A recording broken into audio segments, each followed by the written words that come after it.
Hey, good morning. Morning. Hey, Justin. How you doing today? Good. How you doing?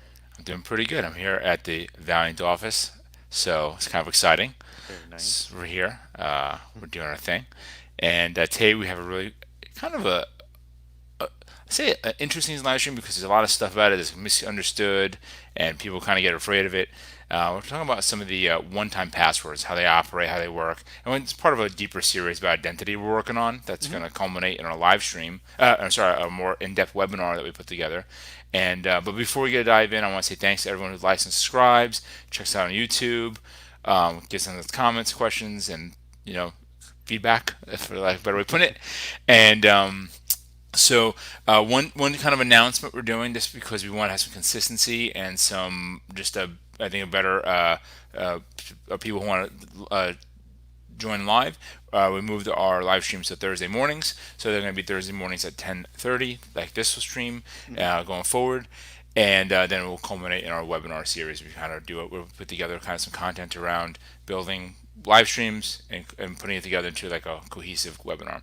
And if you haven't checked it out, we have a great webinar we did with our last month with our partner Scout on cybersecurity modern workplace. Totally fascinating. The Scout team does a tremendous job of explaining some of the threats out there, Hmm. things that are really just dangerous and terrifying. So, with that in mind, JP, let's dive into it. Sure. First thing is, what's a one-time passcode, or as we see, OTP? OTP. Yeah. So one-time passcodes are exactly that. It's a code that you get that only works one time. So whereas a password is something that stays the same until you change it, and the same thing every time, one-time passcode is just a single one coming in, works for one login, and that's it. And Okay. they're used as part of multi-factor. Mm-hmm. If you remember last week, we talked about biometrics as a Right. as a multi-factor. This one, the one-time passcode, is another option that you can use. So you put in your username and your password, and you do one-time passcode comes in. Uh, for the most part, these usually last a set period of time, sometimes a few minutes, sometimes longer. They, you know, that way, if you miss it or something happens, you have to generate it again and have another one sent.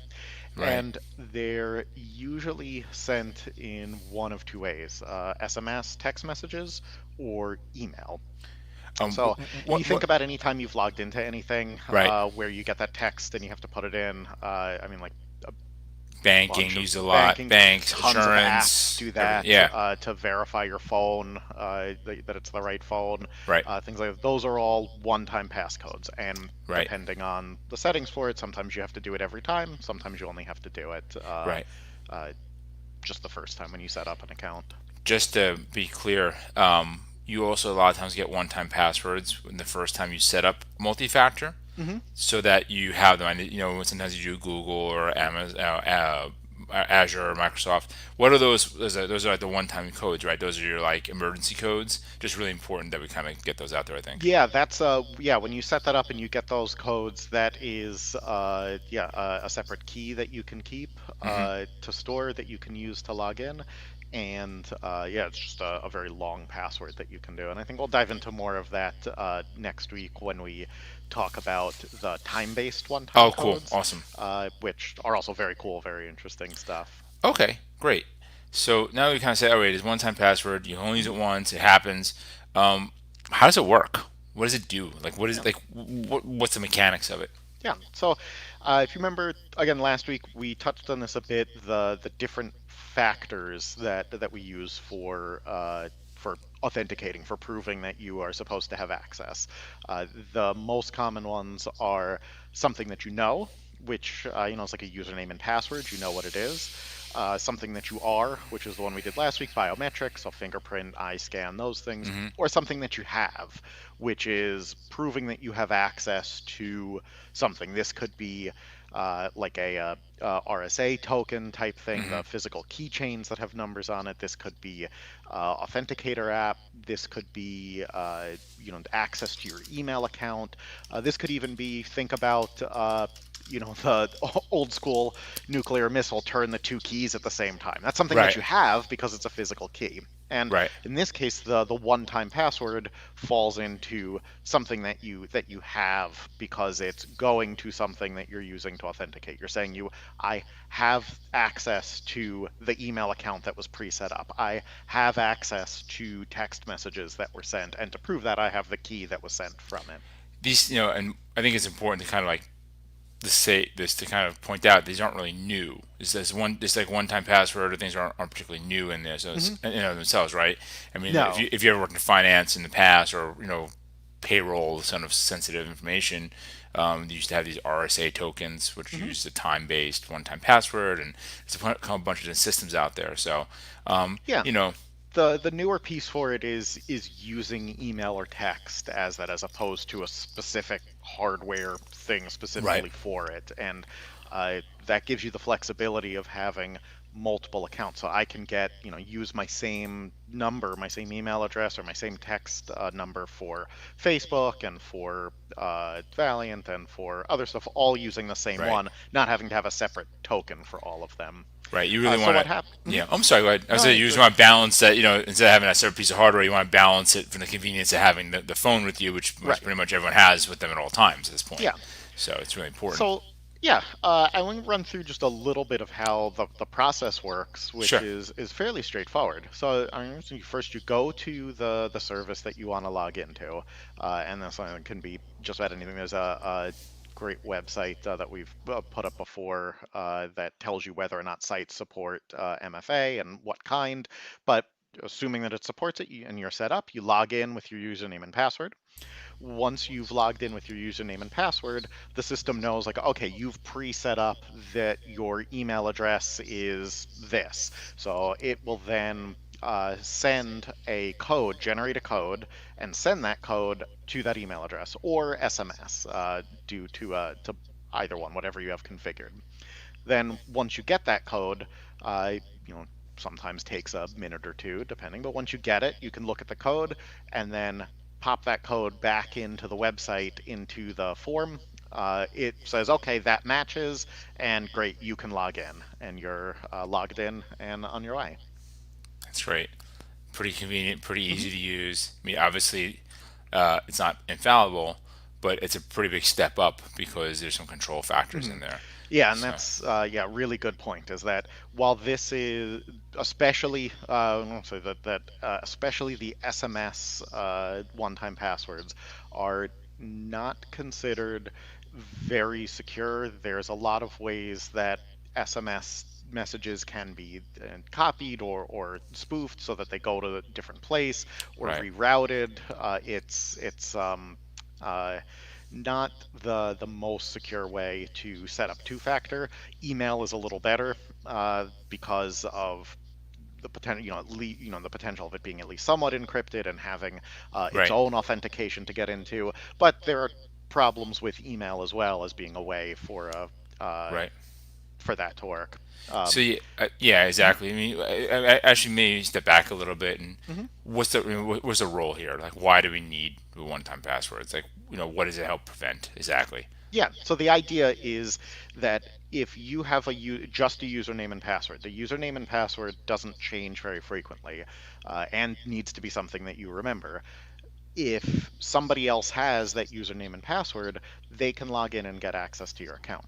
Whereas the putting multi-factor with a one-time password adds that extra step, so that even if if somebody knows my username and password for something, they can't get in. There's that extra stop, like, okay, you said that you got that part right, but do you have access to this phone? Do you have access to this email? And if you don't have both, you don't log in. It also acts as an early warning system. If I start getting one-time password code sent to me for an account that I'm not logging into, that means maybe I should change that password. Right, right. Exactly. That this is kind of not reusing passwords and because it's always individualized for that login, that sort of thing. So, Hmm. and even if you do share passwords, not that we recommend that ever, but it does prevent access to the account because you can't get the password. Yep. So, Hmm. very important that you protect the email address that you're using for one-time passwords with multi-factor, and next week I think we're going to talk a little more about some other methodologies that are Hmm. a little bit more secure. But what's some of the flaws, though? I know there's been some pretty famous issues Yeah. that's come up in the past couple of years, and particularly past couple of months. So, Yeah, so we I did mention a little bit that SMS is easier to spoof and to get around, and there was a instance of hackers intercepting and rerouting the code sent by a German bank to their customers as part of their two-factor. And this let if they had the username and password, which especially if it's reused, this was a way to sort of get around that and be able to jump into that. Uh, NIST, the National Institute for Standards and Technology, pretty much has said that SMS shouldn't be used for uh, anything that's highly secure. It's better than having nothing in the sense that at least it's there. The caveat to that is if it can give you this false sense of security of, well, this account is secure, so I don't need a good password because I have a right, two-factor on. You should be very careful not to go down that road. You still need a strong password. You still need to use a unique right. password, and you still need to reset your password on a somewhat regular basis, One especially if you show up in a breach. Exactly. Yeah, there's a lot of places you can check your breach. If you know, Valiant, we do some different bunch of tools for that as well. And it's just Mhm. really important to kind of just keep that, and once again, use a password manager. Keep this password separate. Keep them isolated. Thank you. That's a great. I been pwned. That's a Yeah, perfect. that's it. Thank you. Yep, Thank you, Matt. yep. Excellent. That's Excellent overlay today. So some of the other issues that we see around it is it's a little harder. It's it's easy to use, but it has this weakness. There's a lot of other options out there, which I think we're going to talk about next week, right? We're going to go yeah. deep There's yeah. dive, We'll do a deeper dive into what's called. So these are one-time passwords. What's called time-based one-time passwords and authenticator apps, and I'll right? get more into that. Yeah, there are risks in using any of these systems. There's risks involved in it, but and it can slow down the login process. But it it's much better than not having anything in place Right, because the analogy that we keep going back to is that the old thinking of, you know, hackers being this organized group targeting you specifically and thinking, well, I need to have strong security to protect somebody that's targeting me. The landscape is not like that. It's a no, parking lot, and anyone that doesn't have, their doors locked or the the club on the steering wheel club, is going to be targeted uh, uh, for that. right, It's easy enough to set up and to do just a very wide stream, you know, uh, reaching out, just trying to grab as many things as possible. We right, did in our cybersecurity demo with Scout. There was a phishing. I'm sorry, in our cybersecurity webinar, there was a phishing demo where they showed us this tool that's freely available that just makes it very easy to send out phishing messages to collect usernames and passwords. Having even the most basic one-time password in place makes that process much harder.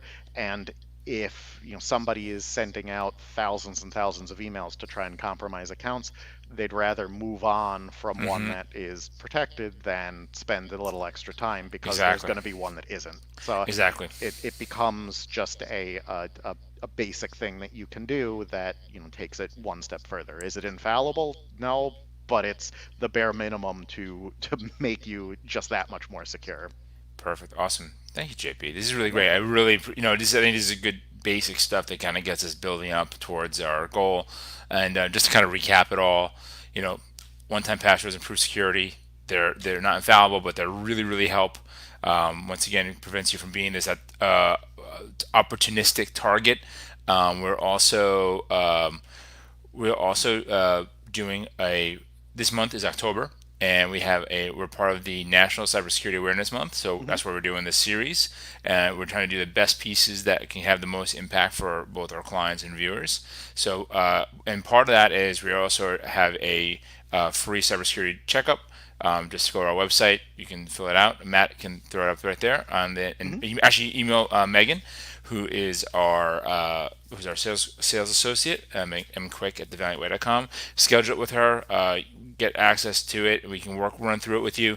I think it's really helpful from understanding your position today and what simple and effective things you can do to get you to the next place. And continually this kind of arms and armor race of getting, they're getting better, but we have to be better at every chance. And part of it is education, part of Hmm. it is systems, and part of it is just overall mindset shift. So with that, JP, I don't know if you have anything else. So No, so next week, as alluded to, we're going to talk about the time-based one-time cool. passwords, which are definitely more secure, and I think they're cool. So I Yeah, like them.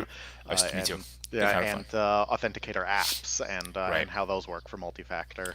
That's great. And we're also going to do a bit of, after that one, as part of National Cyber Security Awareness Month, one of the highly overlooked aspects of cybersecurity is physical security. Hmm. As anyone knows, if you have physical access to a piece of equipment or network or anything, you own it. Yep. So we want to get that out there and give some folks uh, some distant thoughts, some education on it.